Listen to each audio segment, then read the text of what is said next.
اور یہ شاکرہ ہیں، یہ کہ سورۃ آل عمران کی آیت نمبر 83 پڑھ رہی ہوں، مگر میرا بیٹا رات دن گیم کھیلتا رہتا ہے۔ کوئی بات نہیں، وہ کھیلتا رہے، آپ اپنا کام کرتی رہیں، آپ اللہ کے سامنے فریاد کرتی رہیں، اللہ نے ایک وقت میں آپ کی بات کو قبول کر کے اس کے دل کو ہٹا دینا ان فضول چیزوں سے۔ باقی گیم تو بچے کھیلتے ہی ہیں، لیکن آپ اس کو کہتے مینیج کریں، کچھ مینیج کریں، کوئی حکمت عملی بنائیں، حکمت عملی بنا، اسٹریٹجی بنا دیں کہ دیکھو بیٹا 2 گھنٹے کھیلنا ہے، یہ 1 گھنٹہ کھیلنا ہے، یا فلاں فلاں ٹائم کھیلنا ہے، یا پڑھائی کے فلاں فلاں ساری چیزیں آپ نے پوری کر لیں، اب آپ کھیل لیں۔ کیونکہ بچے چھوڑتے تو نہیں، خود ہی گیمیں لے کے آپ دیتے ہیں، خود ہی آپ فون لے کے دیتے ہیں، پھر خود ہی آپ شکایت کرتے ہیں۔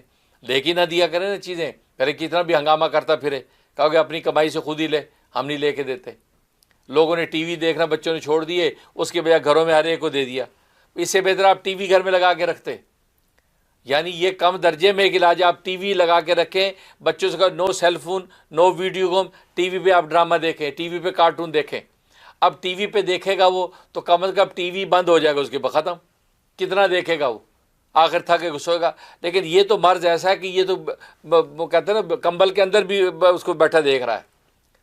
اس لیے میں تو یہ کہتا ہوں کہ بڑے نقصان سے بچنے کے لیے چھوٹے نقصان پہ آ جاؤ کہ گھر میں ٹی وی کو چلاؤ، ٹی وی گھر میں لگا لو، بھائی ٹی وی پہ دیکھنا ہے، بس یوٹیوب پہ آپ نے اپنا ڈرامہ دیکھا ٹی وی پہ دیکھیں، لہٰذا وہ ٹی وی کو بچوں میں ڈال دو اور یہ ویڈیو گیم گھر سے نکال دو، سب سیل فون ہٹا دو ان کے۔ اب ٹی وی پہ یوٹیوب لگا کے دیکھ لے، ٹی وی کے اوپر جب وہ گیم کھیل لے، کتنا کھیلے گا، آخر بند ہوگا، بند کر کے سوئے گا۔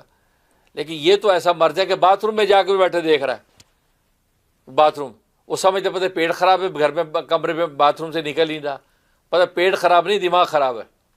اب دماغ کی خرابی تو باتھ روم میں بیٹھنے سے دور نہیں ہوتی، اور بڑھتی ہے، وہ بیٹھے ویڈیو میں گیم کھیل رہا ہے۔ یہ سارے مشاہدے ہیں بھائی۔ تو اس لیے سب سے آسان طریقہ یہ گھر سے یہ ویڈیو گیم کے مرض سارے نکال کے ٹی وی لا کے لگا دو اور ریموٹ دے دو کہ بیٹا یہ ٹی وی پہ آپ نے ڈرامہ دیکھ لیں، کتنا دیکھے گا وہ۔ اس لیے بھائی آپ بھی تھوڑی اسٹریٹجی بھی سوچو نا، اکیلے دعاؤں پہ کام چلاتے ہو، کوئی تھوڑی سی تدبیر بھی کرو۔